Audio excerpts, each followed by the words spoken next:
कर्ज के दबाव में अन्नदाता ने उठाया खौफनाक कदम। फसल बर्बाद होने के सदमे से किसान ने की आत्महत्या।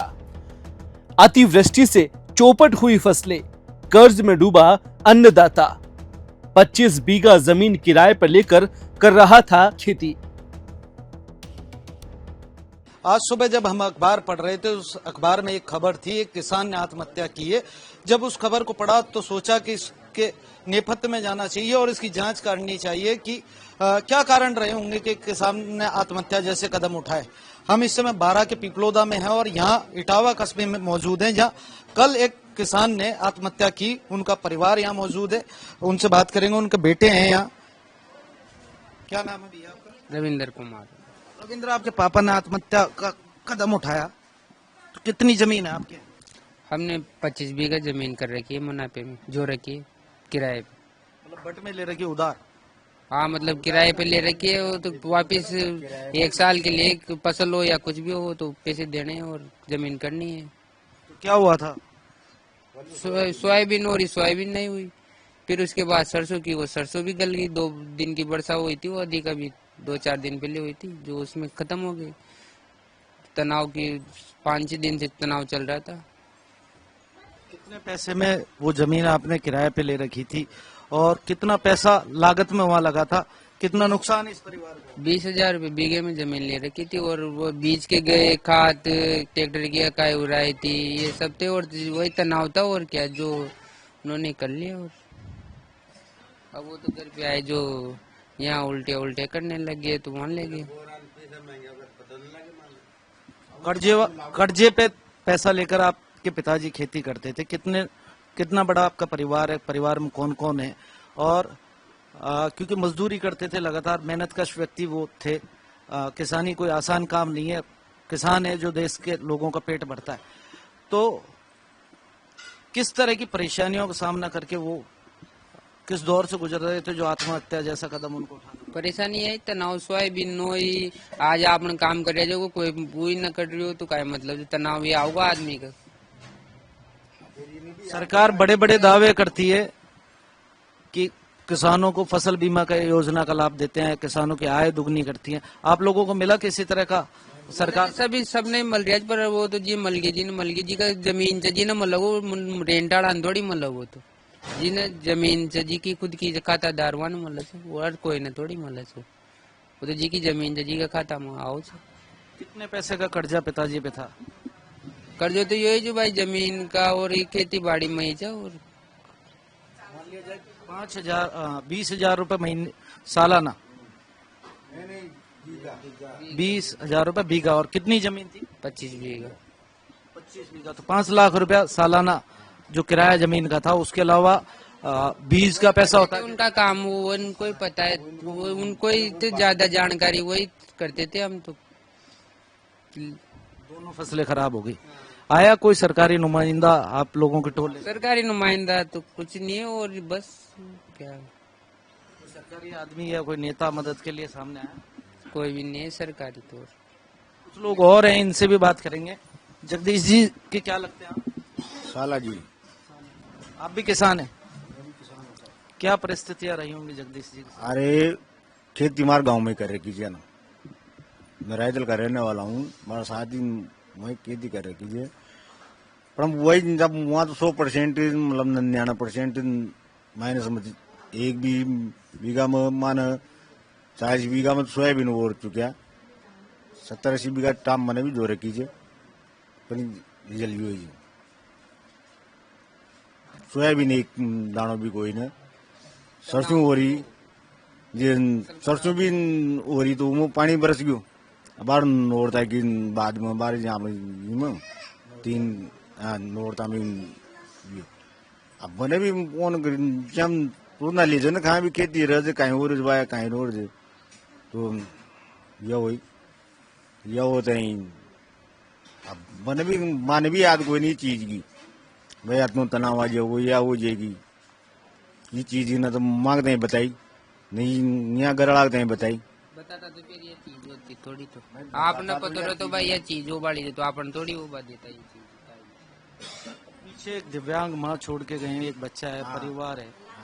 सरकार से किस तरह की अपील करेंगे हमारे चैनल के माध्यम से, क्योंकि आप भी मजदूरी करते हैं, आपने भी किराए पे जमीन ले रखी है ना, 17 बीघा टाइम जो रखी थी मैंने तो। 1 बीघा पे आप मान के चले फसल खराब होती है तो कितना नुकसान होता है?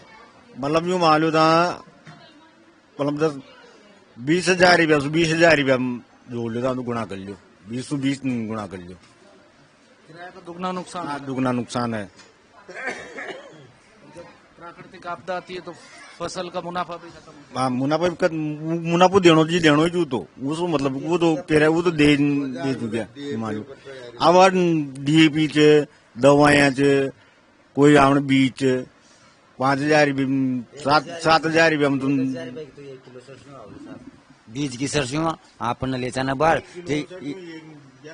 1100 रुपए की सरसों हो जाए, और जब माप बेचेंगा ना जब वो 60 रुपए की होगी, मान लो वो तो कहीं बाओ बको, वो तो पण उसको सपोर्ट तो मिल जाओ ना, एक तरह तुम आपने फसल रहे वो सपोर्ट तो मिल जाओ ना, पर वो सपोर्ट ही न रहे तो फिर कहीं चीज आदमी कहीं सोचो, फिर भी अब आपने कोई चीज लेवा जाऊँ पाचा ही दुकानदार के पास जाऊँ तो यही खोगो न के यार पहले का ही मंडिया थे, पहले का भी कहीं करे, जब वही सोचो कि मैंने भी खान कहीं गया होगा जो कौन पीछा मांगा होगा या खाना करी होगी, वो चीज पे तनाव आयोग और कहीं आयोग ना तो मैं दोनों साड़ा जहाँ माने भी ये चीज हम समझा वहाँ कोई भी नदी थोड़ा नहीं याद ही क्या आया, वो तो आया जी इन्हें पोजिशन बताई, इन्हें वहाँ का फोन करियो हमारा दल कहीं मामा जी आ रहा वही तो ये कट मन छोटो मारो लड़को, अरे छोटो भाई कटिए कोट या मोटरसाइकिल से ये गाड़ी सुन यहाँ रेपर कर ही दिया,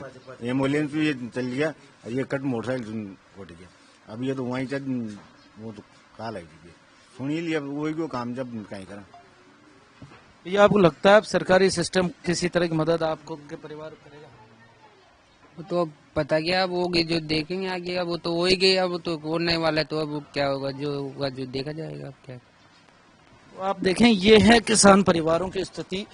बड़े बड़ी कोठियों में रहकर किसानों पर तंज कसने वाले लोगों को ये देखना चाहिए, ये दृश्य देखना चाहिए कि एक किसान अपने घर से निकलता है और किराए पर जमीन लेता है और 5 लाख रुपए उसका किराया देता है, उसके बाद लगभग 5 लाख रुपए ही उसमें लागत लगाता है, बीज बोता है, खाद डालता है, तमाम मेहनत करता है, और उसके बाद जब प्राकृतिक आपदा आती है तो उसकी फसल चौपट हो जाती है।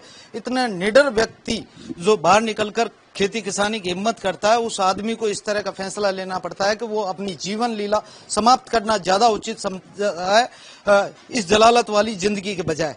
स्वाभिमानी व्यक्ति और करेगा भी क्या, लेकिन दूसरी तरफ सिस्टम पर एक बड़ा सवाल भी है। एक तरफ केंद्र और राज्य सरकार ये दावा करती है, बड़े बड़े दावे करते हैं कि किसानों की आय दुगनी की जाएगी और तमाम लाभ किसानों को दिए जा रहे हैं।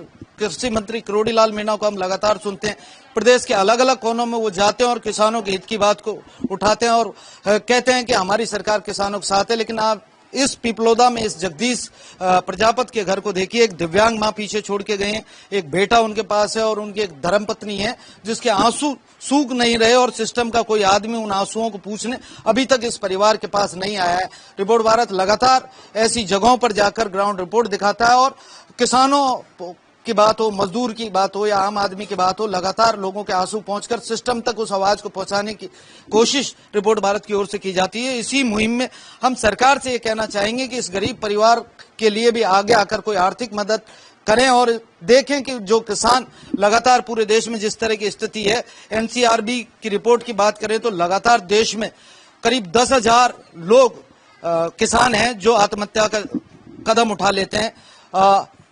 ये वो आंकड़ा है जो सरकारी सिस्टम में दर्ज होता है। इसके अलावा कितनी जाने जाती हैं किसानों की जो सरकारी आंकड़ों में दर्ज नहीं होती और गुमनाम मौत मर जाती है। ऐसी ये गुमनाम मौत यहाँ हुई है।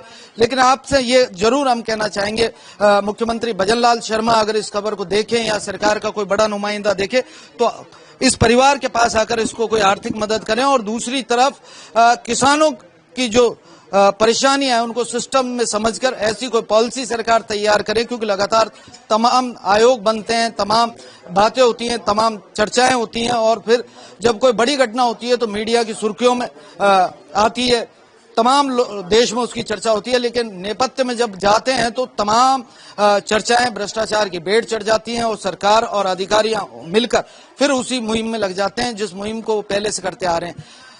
ऐसी मौतें ना हो, किसान मजबूर होकर आत्महत्या जैसे कदम ना उठाएं। इसके लिए सरकारी मदद और सरकारी सिस्टम को दुरुस्त करने की आवश्यकता है। यही अपील हम रिपोर्ट भारत के माध्यम से सरकार से भी करना चाहेंगे कि तमाम किसानों की मदद का जो बीड़ा प्रदेश और केंद्र सरकार उठाती है उसे धरातल पर उतारे। लोकेश नागर, रिपोर्ट भारत, 12।